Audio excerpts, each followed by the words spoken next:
Astaghfirullah. Assalamualaikum warahmatullahi wabarakatuh. Alhamdulillah wassalatu wassalamu ala Rasulillah wa ala alihi wa sahbihi wa mawalah wa la hawla wa la quwata illa billahi wa ba'du. Alhamdulillah, segala puja dan puji hanya milik Allah Subhanahu wa ta'ala. Malam ini kembali kita duduk untuk bertalabul ilmi, masih meneruskan kitab Syarhus Sunnah di Imam Ahli Sunnati wal Jamaah Al-Imam Al-Barbahari rahimahullah ta'ala. Kita sudah sampai pada perkataan beliau Al-Mu'allif rahimahullah ta'ala, wa idza ja'aka yunadiruka fahdharhu fa inna fil munadharati al-mira'a wal jidala wal mubalaghata wal khusumata wal ghadaba wa qad nuhita an jami'i hadha jiddah wa huwa yuzilu an tariqil haqqi wa lam yablughna an ahadin min fuqaha'ina wa ulama'ina annahu nadhara aw jadala aw khasama. Qala al-Hasanu al-Hakim la yumari wa la yudari hikmatuhu yanshuruha in kubilat hamidallah wa in ruddat hamidallah. Wa jaa rajulun ila al-Hasani faqala ana unadiruka fid din. Qala al-Hasan ana araftu dini fa in dhalla dinuka fadhhab fadluhu. Wa sami'a Rasulullah sallallahu alaihi wasallam qauman ala babi hujratihi yaqulu ahaduhum alam yaqulillahu kada fa kharaja mughdaban faqala abi hadza amartukum am bi hadza bu'ithtu ilaikum an tadribu kitaballah ba'dahu bi ba'di fanahahum 'anil jidal wa kana ibnu Umar yaqrahul munadharata wa Malik ibn Anas wa man fawqahu wa man dunahu ila yaumina hadha wa qaulullahi azza wa jal akbaru min qaulil khalqi. Qala Allah tabaraka wa ta'ala wa ma yujadilu fi ayatillahi illa alladhina kafaru. Wa sa'ala rajulun Umar ibn al-Khattab faqala ma wan nashitati nashta. Qala law kunta mahluqan la darabtu unuqa. Wa qala an-nabiy sallallahu alaihi wasallam al-mu'min la yumari wa la ashfahu lil mumari yaumal qiyamati fada'ul mira'a bi qillati khairihi. Intaha kalam. Kata muallif rahimahullahu ta'ala, apabila datang kepadamu seseorang yang mengajak debat dengan kamu, maka hati-hati, karena dalam perdebatan itu ada mira'. Mira itu maksudnya debat, tapi bukan mencari kebenaran, hanya ingin debat saja. Wal jidal, dan juga menghendaki jidal hanya untuk berargumen saja, kuat-kuatan argumentasi. Wal mubalaghah, ataupun berlebihan. Wal khusumata, ataupun hendak mencari permusuhan. Wal ghadab, dan juga menimbulkan kemarahan. Dan sungguh engkau sudah dilarang dari perkara-perkara itu dengan sangat serius. Karena perdebatan yang seperti ini menghilangkan dari jalan yang benar, dan tidak sampai kepada kita satupun dari para ahli fikih dan ulama kita melakukan perdebatan atau berjidal seperti itu. Berkata Al-Hasan, maksudnya Hasan Al-Basri, pemimpin para tabi'in, orang yang bijaksana itu pasti tidak akan berdebat, maksudnya berdebat yang tidak untuk mencari kebenaran, hanya menang-menang. Tetapi orang yang bijak itu adalah orang yang menyebarkan kebijaksanaannya, hikmah-hikmahnya kepada manusia. Kalau diterima, alhamdulillah. Ditolak, alhamdulillah. Sampai ada seseorang datang kepada Hasan Al-Basri dan mengatakan, ana unadiruka fiddin, saya siap berdebat dengan kamu dalam urusan agama ya imam. Maka Hasan Al-Basri mengatakan, saya tahu agama saya. Fa in dhalla, artinya kalau engkau tidak tahu agamamu, fadhhab fatlubhu, cari, enggak usah berdebat.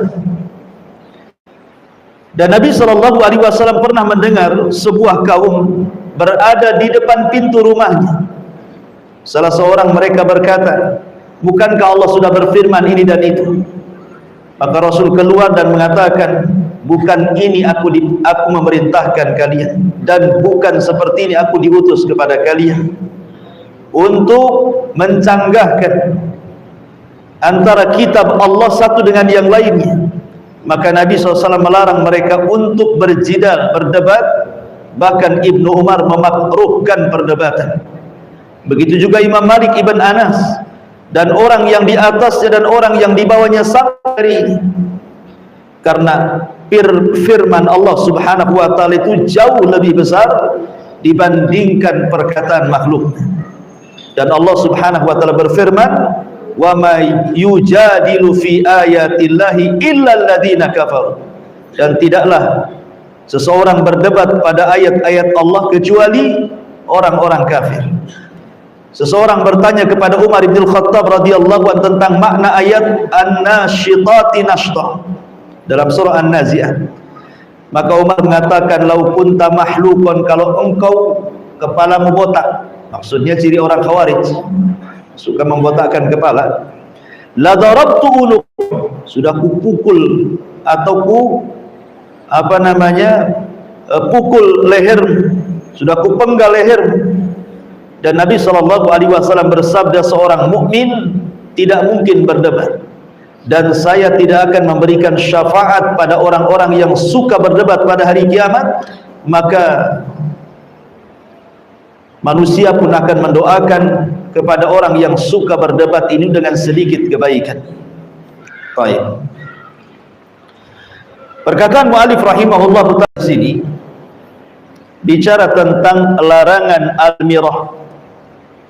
Mirah itu artinya berdebat tetapi bukan untuk mencari kebenaran, hanya untuk menang-menangan. Inilah salah satu ujian bagi para thalabatul ilmu. Ujian para thalabatul ilmu itu di sini.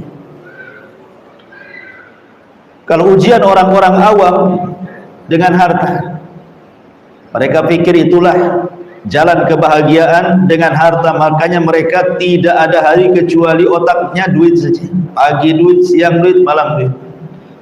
Itu ujian orang-orang awam. Atau mungkin jabatan, kepemimpinan dan begitu seterusnya. Tapi ujian para thalabatul ilmi, dikiranya bahagia itu kalau sudah bisa mendebat orang, menang. Kemudian bangga, merasa dirinya paling pandai dibandingkan yang lain. Makanya dalam Islam itu, agama ini dipelajari bukan untuk diperdebatkan. Agama ini dipelajari untuk diamalkan dan mendekatkan diri kita kepada Allah Azza wa Jalla.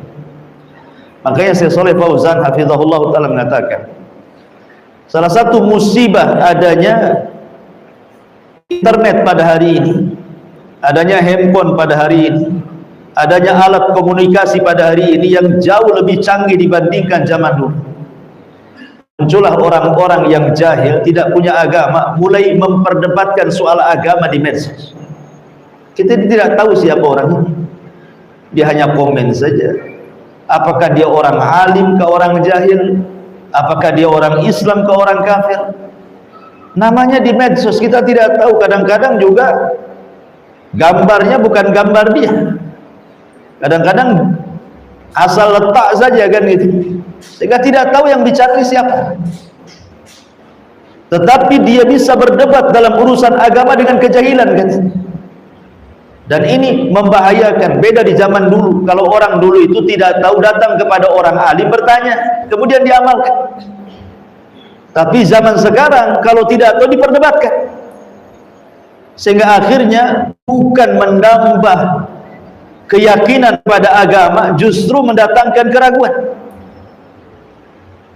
Dari sini ma'asyiral muslimin, kata beliau, disinilah bentuk bahayanya medsos. Karena kalau sudah berdebat dalam urusan agama, kemudian sampai mencaci maki di dalamnya, apalagi kemudian menyerempet-nyerempet mencaci maki Allah, Rasul dan ayat-ayatnya, bisa kufur.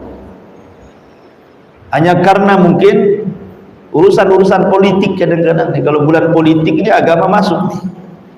Kadang-kadang diperdebatkan untuk memukul lawannya pakai dalil macam-macam, nanti dibantah lagi.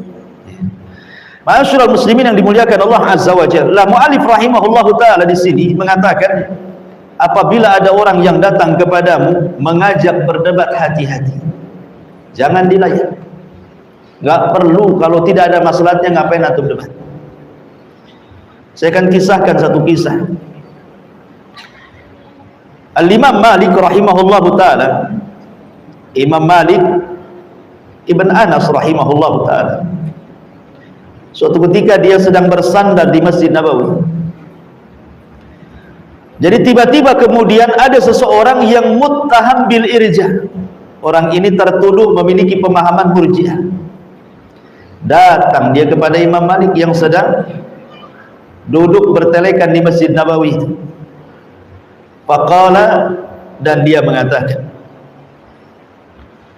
ya Abdullah, isma minni syai'an ukallimuka bihi. Kemudian dia mengatakan, wahai Abdullah, maksudnya kepada Imam Malik, dengarkan kata-kataku sedikit. Saya ingin bicara denganmu, wa uhajuka, dan ingin berdebat denganmu, wa ukhbiruka bi ra'yi, dan ingin menghabarkan pendapatku. Maka Imam Malik mengatakan, in ghallabtani, kalau engkau mengalahkan aku, kira-kira apa konsekuensi? Kata Imam Malik, baik, kalau saya layani kamu berdebat, kalah pula aku dan kau yang menang. Maka orang ini mengatakan, in ghallabtuka ittaba'ani, kalau aku bisa mengalahkan kamu, ya kamu harus ikut akulah, bukan sudah kalah. Kata Imam Malik rahimahullahu ta'ala, bagaimana kalau sebaliknya? Kalau sebaliknya, aku yang mengalahkan kamu, in ghallabtuka, kalau aku bisa mengalahkan kamu, konsekuensinya gimana? Maka orang ini mengatakan, ya aku akan mengikuti kamu. Baik, kalau seandainya setelah perdebatan ini entah saya yang kalah, entah kamu yang menang, atau saya yang menang, engkau yang kalah, tiba-tiba besoknya ada lagi yang mengajak debat dengan persoalan yang sama, kemudian kita berdua kalah, kira-kira apa konsekuensinya? Ya kita semua harus ikut dia, kan? Maka Imam Malik rahimahullahu ta'ala mengatakan, ya Abdullah, ba'athallahu azza wa jalla Muhammadan sallallahu alaihi wasallam bidinin wahidin wa araka tantakil min dinin ila din. Dengerin kata Imam Malik, Nabi sallallahu alaihi wasallam itu diutus dengan satu agama saja, tapi saya lihat engkau orang yang suka pindah dari satu agama ke agama berikutnya. Sebab kalau aku kalah, engkau memaksa aku untuk ikut pendapatmu. Kalau aku bisa mengalahkan kamu, pendapatmu kau tinggal, akhirnya mengambil pendapatku. Kalau ada orang yang mengalahkan, kau berpindah kepada pendapat itu. Kalau ada orang lagi mengalahkan, berpindah lagi. Sampai kapan seperti itu agama pindah-pindah? Jadi Imam Malik rahimahullahu ta'ala ingin mengajarkan kepada orang ini, jangan suka berpindah-pindah dalam agama. Makanya Umar bin Abdul Aziz rahimahullahu ta'ala mengatakan, man ja'ala dinahu gharadan lil khusumati aktsaru tanakkul. Siapa yang tujuan mencari agama itu untuk sekedar khusumah, hanya untuk diperdebatkan saja, maka pasti orang itu akan banyak plin-plan, suka berpindah satu keyakinan ke keyakinan berikutnya, akhirnya jadi ragu-ragu dia. si pindah lagi. Sampai kapan seperti itu beragama? Tidak akan punya ketenangan. Ma'asyiral muslimin yang dimuliakan Allah Azza wa Jalla. Makanya saya tertarik dengan satu perdebatan dalam sejarah ketika Imam Syafi'i rahimahullahu ta'ala berdebat dengan Abu Ubaid Al-Qasim ibn Sallam. Ini yang saya salut ketika membaca kisah ini. Bagaimana kebijaksanaan kedua ulama ini. Imam Syafi'i rahimahullahu ta'ala berdebat dengan Abu Ubaid Al-Qasim ibn Sallam. Berdebat persoalan apa? Persoalan makna al-qur'u wal mutallaqat yatarabbasna bi anfusihinna thalathata quru', tentang makna quru', di mana orang-orang yang telah mentalak istrinya, maka istri itu punya masa iddah selama 3 quru'. Apa makna quru' ini? Apakah dia makna haid, artinya setelah 3 kali haid, ataukah maknanya suci dari haid? Makna quru' di sini berarti kalau diartikan haid, semata-mata sudah haid dan sudah ketiga kalinya haid, berarti wanita itu sudah lepas masa iddahnya, boleh nikah lagi, gitu maksudnya. Tapi kalau maknanya adalah bersih dari haid, berarti lama sedikit, ya, lama sedikit, mungkin bisa bertambah seminggu lagi, karena suci dari haid itu kan nunggu 1 minggu, berarti agak lama sedikit masa iddahnya, mungkin 1 mingguan lebihnya. Lah Imam Syafi'i rahimahullah ta'ala berpendapat bahwa quru itu haid, tetapi Abu Ubaid Al-Qasim ibn Sallam ini memahami quru di situ suci dari haid. Akhirnya berdebatlah kedua ulama dengan sangat sengit, masing-masing memberikan hujah dan alasan pendapatnya. Setelah mentok perdebatan itu, sudah tidak saling lagi memberikan hujah, maka Imam Syafi'i rahimahullahu ta'ala tiba-tiba mengatakan, jazakumullah khairan, semoga Allah membalas dengan balasan yang baik kepadamu ya Aba Ubaid Al-Qasim ibn Sallam. Sesungguhnya selama ini aku ragu-ragu dengan pendapat, dan aku meyakini pendapatku yang paling kuat. Setelah berhujah dengan kamu, rupanya pendapatmu lebih kuat, aku ikut pendapat. Katanya Abu Ubaid Al-Qasim ibn Sallam, begitu juga diriku, katanya. Ketika aku berpendapat bahwa quru itu maknanya bersih dari haid, itu sangat saya yakin ini pendapat saya yang paling kuat. Tapi setelah berdebat dengan kamu, saya lihat hujahmu lebih kuat, berarti aku ikut pendapatmu. Terbalik-balik juga. Tadinya Imam Syafi'i mengatakan quru itu haid, jadi suci dari haid. Abu Ubaid pula yang tadinya berpendapat suci dari haid, mengatakan aku menguatkan pendapat yang haid, katanya. Subhanallah. Begitu para ulama, ya. Jadi saling tukar pendapat jadinya. Kan enak kalau berdebat seperti ini, menghargai yang lainnya. Tapi begini kenyataannya, kalau saya berdebat nih dengan Cak Lis, saya berdebat, menang pula Cak Lis ini, saya dan ngakui saya kalah Cak Lis. Antum lebih kuat, kata Cak Lis. Alhamdulillah Ustaz sudah kembali kepada kebenaran. Subhanallah, bisa pula dia ngomong gitu dengan bangganya. Orang sekarang kan tidak menghargai orang. Makanya Imam Syafi'i rahimahullahu ta'ala sampai mengatakan, Imam Syafi'i itu kalau dia hendak berdebat, selalunya Imam Asy-Syafi'i rahimahullahu ta'ala akan berdoa kepada Allah subhanahu wa ta'ala, semoga kebenaran itu ada pada lisan orang yang diajak debatnya. Jadi dia sholat 2 rakaat berdoa kepada Allah subhanahu wa ta'ala. Kemudian Imam Syafi'i mengatakan, ya Rabb, ya, kalau bisa kebenaran itu ada pada lisan orang yang kuajak debat. Minta kepada Allah supaya kebenaran ada pada lisannya. Makanya kata Imam Syafi'i rahimahullahu ta'ala, ma jadaltu ahadan qad fa ahbabtu yuhdhiya. Maksudnya fa ahbabtu annal haq ala lisanihi, aku tidak pernah mendebat seorang pun kecuali aku sangat menginginkan kebenaran itu ada pada lisannya. Karena tujuan Imam Syafi'i berdebat itu untuk mencari faedah dari lawan debatnya, bukan untuk mengalahkannya. Boleh jadi saat berdialog itu ada pengetahuan yang kita tidak tahu, dia pula tahu. Jadi dapat faedah jadinya kan debat ini. Makanya seseorang itu kalau ingin berdebat dengan para ulama, dengan para talabatul ilmi gitu, maka berdebatlah sesuatu yang antum ada faedah di dalamnya. Jadi yang tidak tahu jadi tahu. Makanya Imam Syafi'i mengatakan, aku berdebat itu tidak pernah terkalahkan kecuali berdebat dengan orang jahil, katanya. Kata Imam Syafi'i, aku kalau berdebat dengan orang alim, aku tidak pernah dikalahkan.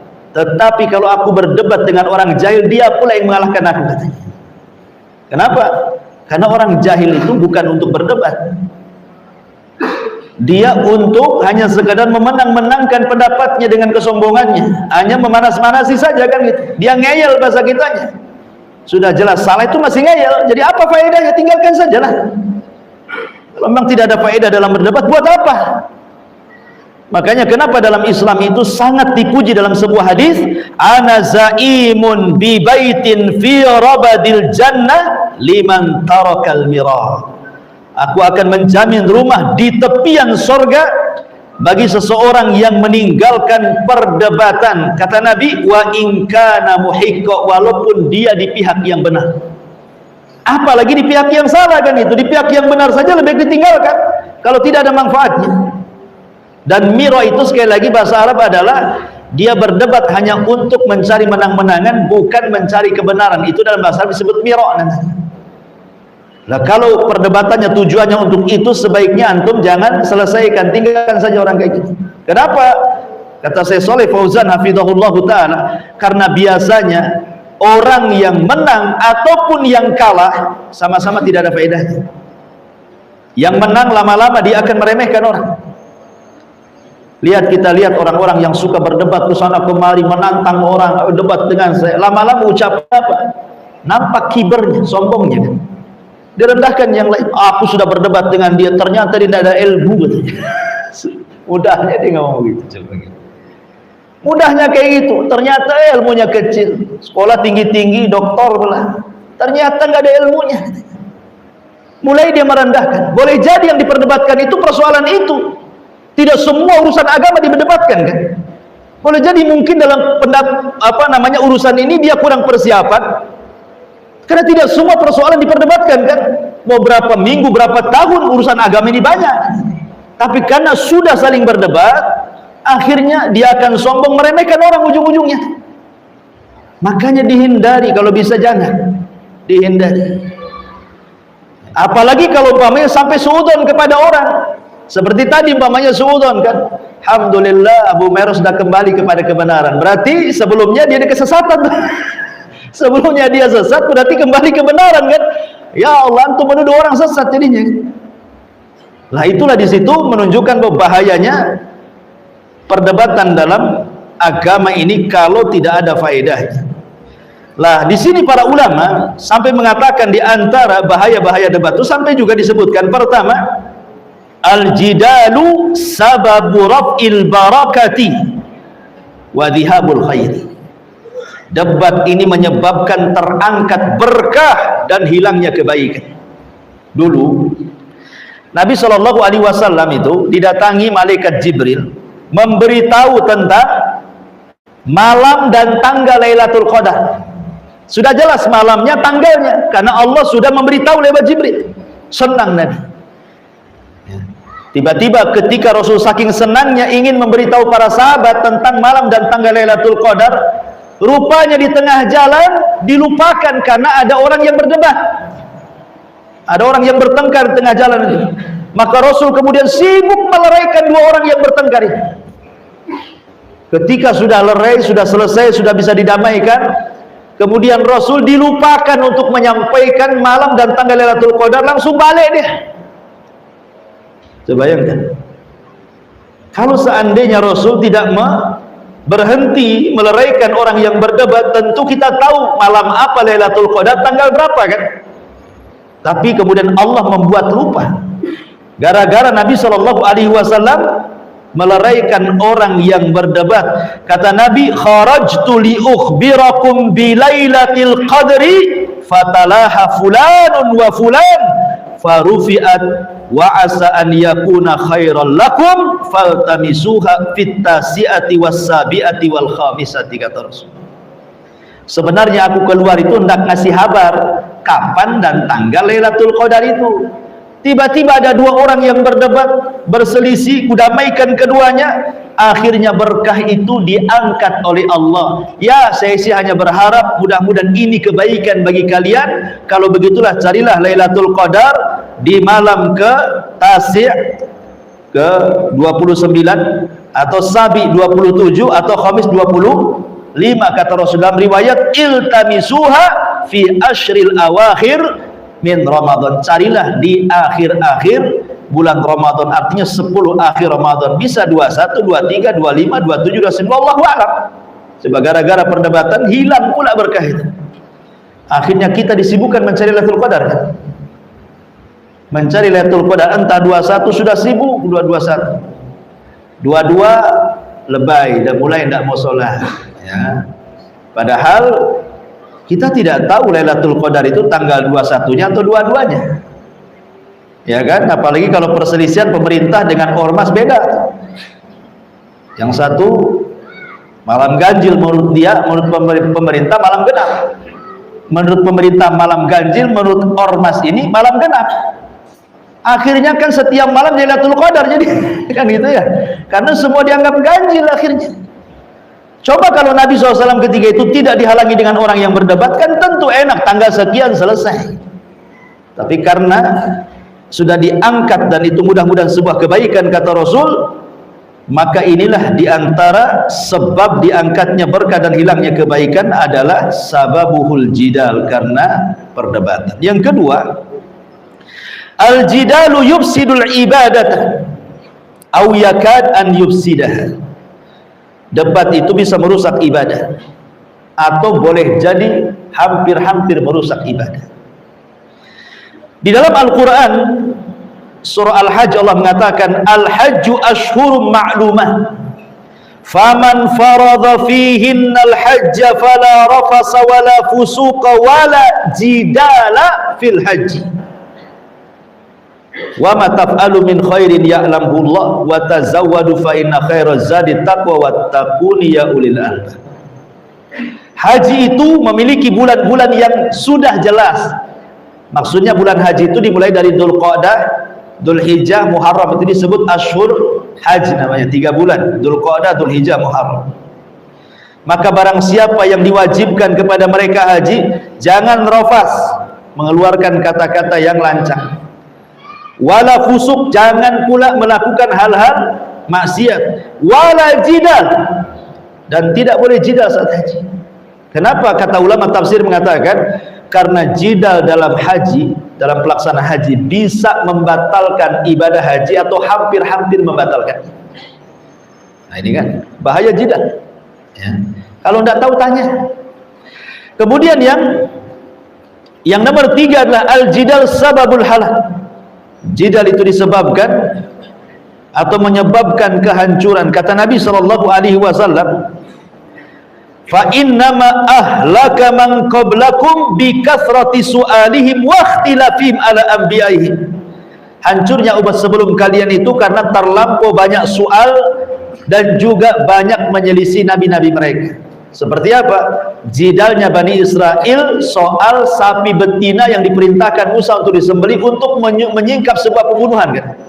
Kata Musa, Allah perintahkan sembelih Baqarah. Tanya lagi, Baqarahnya kayak apa? Dijelasin Baqarahnya tidak tua, tidak muda. Tanya lagi macam mana warnanya.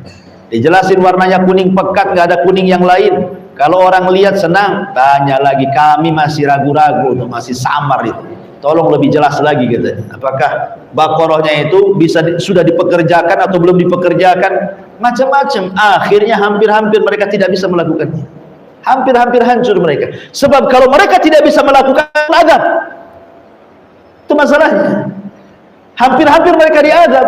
Kalau bukan karena mereka mengatakan wa inna insyaallahu la muhtadun, kalimat insyaallah itulah yang menolong mereka. Akhirnya mereka bisa melaksanakan dengan sangat payah, susah ya. Ini juga yang ketiga. Yang keempat, al-jidal min asbab dukhulin nar, bahwa jidal itu sebab orang bisa masuk ke dalam neraka berdasarkan hadis man talabal ilma liyujariya bihil ulama au yumariya bihi sufaha wa yasrifu bihi wujuhan nas ilaihi adkhalahu Allahu nar. Siapa yang mencari ilmu hanya untuk mendebat para ulama atau untuk membodoh-bodohkan orang-orang jahil atau supaya manusia memandang dia bahwa dia ahli debat, maka siap-siap Allah masukkan dia ke neraka. Naudzubillah. Ya. Kemudian juga al-jidal itu sabab hurmanil ilmi, sebab diharamkan ilmu padanya.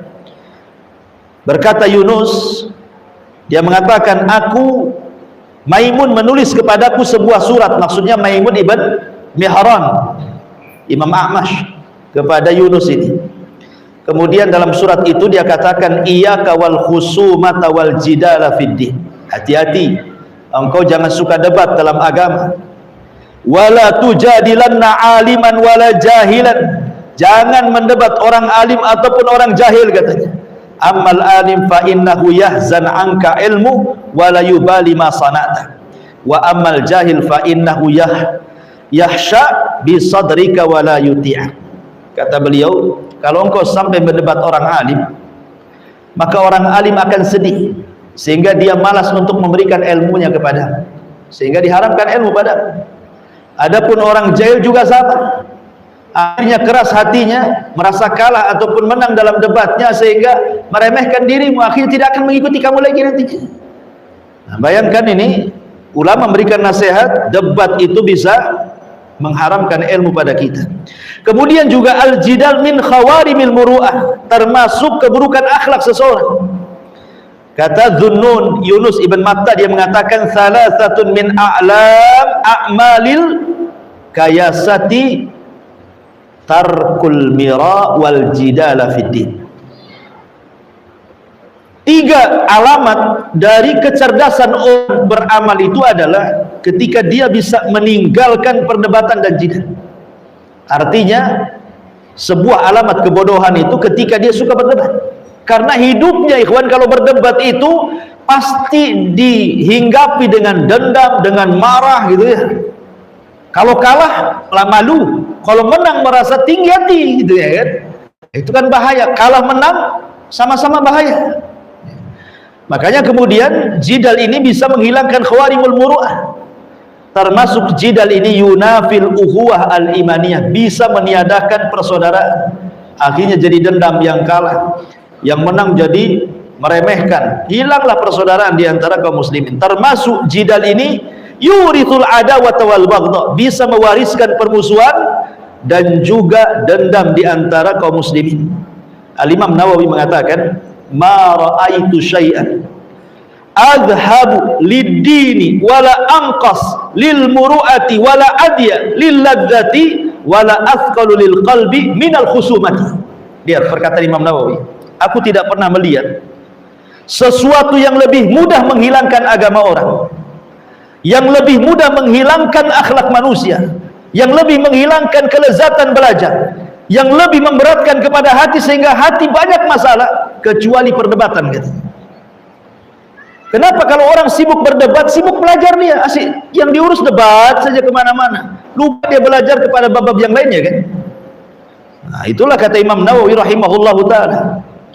Ya, ini nasihat yang bagus sekali. Bahkan berkata Abdullah ibn Husain ibn Ali radhiyallahu anhu, al-mira'u ra'idul ghadabi fa akhzallahu aqlan ya'tika bil ghadabi.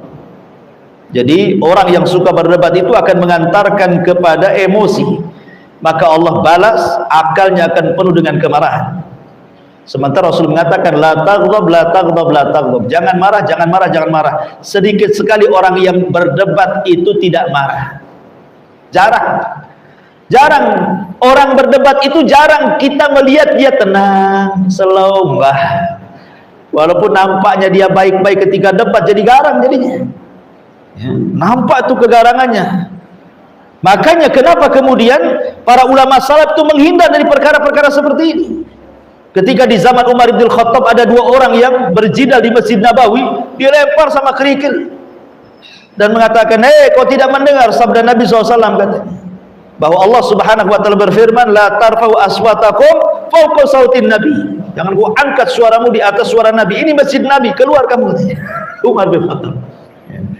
Ketika ada orang dari Syam datang ke kota Madinah mengacau, menabrak-nabrakan ayat satu dengan yang lainnya di pasar-pasar kaum muslimin, kedengaran sama Umar, dipanggil, ngapain kau berdebat dengan orang pasar? Berdebat dengan saya katanya. Apa syubhatmu katanya?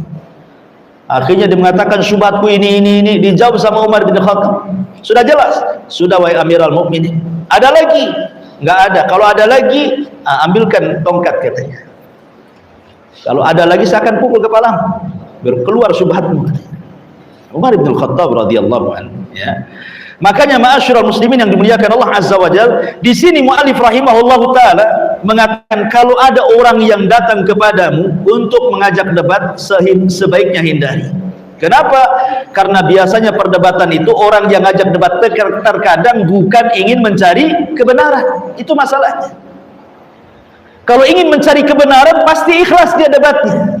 Nggak apa-apa kita berdebat dengan orang-orang yang ikhlas, yang mencari kebenaran. Jangan-jangan kita dapat manfaat dari dia. Tapi umumnya tidak seperti itu. Umumnya orang berdebat itu ingin menang-menangan. Kalau dia menang, bangga dia. Bahkan kemudian meremehkan yang lainnya, na'udzubillah. Makanya kata Hasan Al-Basri, tugas kita ini seorang yang bijaksana, cukup berdakwah, sebarkan kebaikan di tengah-tengah manusia. Kalau diterima, alhamdulillah. Tidak diterima, ya sudah. Selesai tugas kita ini. Makanya ketika ada seseorang datang kepada Hasan Al-Basri, kata Imam Barbari di sini, dan menantang, saya siap melayani kamu untuk berdebat katanya. Hasan Al-Basri, padahal dia pemimpin tabi'in. Dia mengatakan, saya sudah tahu agamaku, tidak perlu berdebat lagi saya. Kalau kamu memang hilang agamamu, carilah, tidak usah berdebat. Kalau agamaku sudah tahu, nggak perlu debat saya.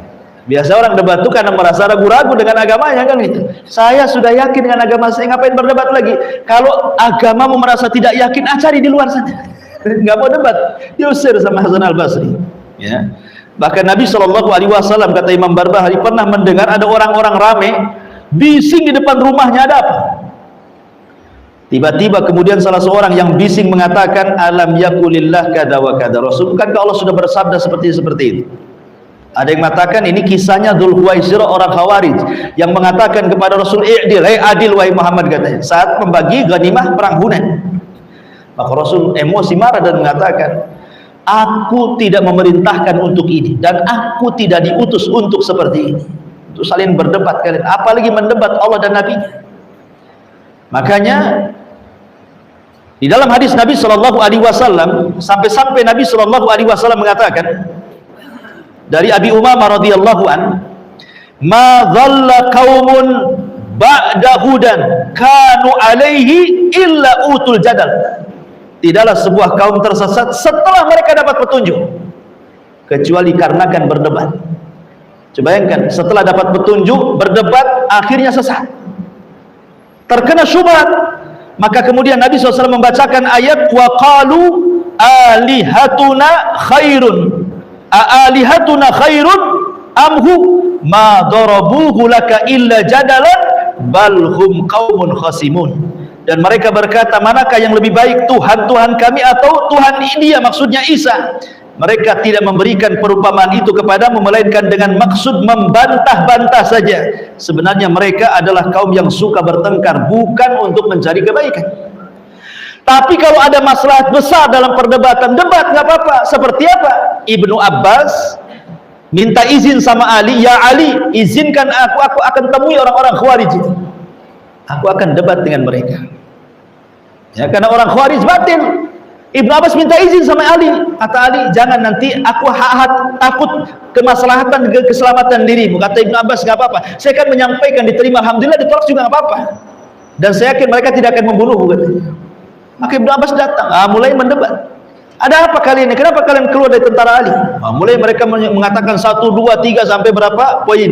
Oh, kalau begitu bagaimana kalau ku jawab, katanya. Kemudian Ibnu Abbas menjawab 1, 2, 3 jawabannya. Akhirnya separuh lebih dari Khawarij taubat, kembali kepada pasukan Ali. Nah, ini kalau perdebatan seperti ini kan senang nih. Habis debat, tobat kan itu. Ini harus debat, kalah nggak mau tobat. Nah, besok kita debat lagi. Kalau ini kalah, besok kita debat lagi. Debat lagi kalah, besok kita debat lagi. Sampai kapan kayak gitu? Jadi ma'asyiral muslimin yang dimuliakan Allah Azza wa Jal, maka kata Rasulullah, aku tidak diperintahkan untuk itu dan aku tidak diutus untuk itu juga. Ma'asyiral muslimin, bahkan Ibnu Umar, kata Imam Barbahari, yakrahul munadharah, sangat membenci perdebatan. Bahkan Imam Malik ibn Anas, begitu juga orang yang di atasnya atau yang di bawahnya pun sama. Bahkan Imam Malik pernah mengusir orang yang bertanya tentang istiwa Allah, kan nggak ada faedahnya. Kata Imam Malik, ma'araka illa mubtadi, aku tidak lihat kecuali ku ahli bid'ah, keluar kau dari sini. Ada faedahnya. Ya. Kemudian kata Imam Malik, apa kata Imam Barbahari, kenapa para ulama itu memakruhkan berdebat? Karena qaulullahi azza wa jal akbaru min qaulil khalqi, karena firman Allah jauh lebih agung dibandingkan ucapan makhluknya. Kemudian beliau mencantumkan ayat surah Ghafir ayat 4, wa ma yujadilu fi ayatillahi illa alladziina kafaru, tidaklah dia berdebat pada ayat-ayat Allah kecuali orang-orang kafir. Artinya yang suka debat itu orang kafir. Ya. Tahu kebenaran di depannya masih didebat, seperti orang-orang Yahudi. Tahu kebenaran tapi berdebat dengan Nabi SAW. Tahu dia seorang Nabi. Coba ketika Yahudi datang kepada Rasul, saya Muhammad, saya punya asilah pertanyaan, kalau engkau bisa menjawab memang kau seorang Nabi, tapi kalau tidak bisa menjawab kau bukan Nabi. Kata Rasul, apa soalannya? Disebutkan 1, 1, 2, 2, 3. Rasul menjawab satu-satu, benar jawabannya. Harusnya kalau mengikuti janjinya, kalau bisa menjawab akan mengikuti Nabi, dan kalau tidak bisa menjawab tidak akan mengikuti Nabi. Bukan Nabi bisa jawab, nggak mau ikut gara-gara apa? Oke, saya mau tanya wahai Muhammad, yang ngasih tahu jawabanmu siapa? Kata Rasul, Jibril. Oh, Jibril tidak bisa, Jibril musuh kami katanya. Jibril kena sasaran. Adapun Jibril, oh nggak bisa. Coba kalau Mikail yang ngasih tahu, kami ikut katanya. Intinya cari-cari alasan, bukan masalah Jibril atau Mikailnya. Mereka tahu kebenaran tetapi mereka menentang. Wajahadu bihi, sama dengan Fir'aun, tahu kebenaran tapi menolaknya karena zalim dan kesombongan.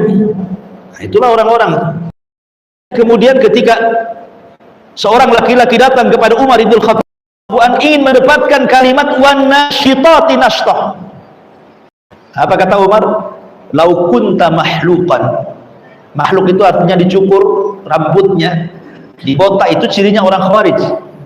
Kalau engkau Khawarij, kata Umar bin Khattab, la darabtu unuqa, sudah ku penggal lehermu. Maka Umar tidak suka orang mendebat dalam rangka untuk kesombongan, bukan dari kebenaran. Kemudian Rasul juga mengatakan seorang mukmin tidak mungkin berdebat hanya untuk mencari menang-menangan, bukan mencari kebenaran. Kata Rasul, wala ashfa'u lil mumari, saya tidak akan beri syafaat kepada orang-orang yang suka berdebat pada hari kiamat. Fada'ul mira'a li qillatil khaira, maka manusia mendoakan keburukan, sedikit kebaikan bagi orang-orang yang berdebat ini. Wallahu a'lam bishawab. Sudah isya. Subhanakallahumma bihamdika asyhadu an la ilaha illa anta astaghfiruka wa atubu ilaik.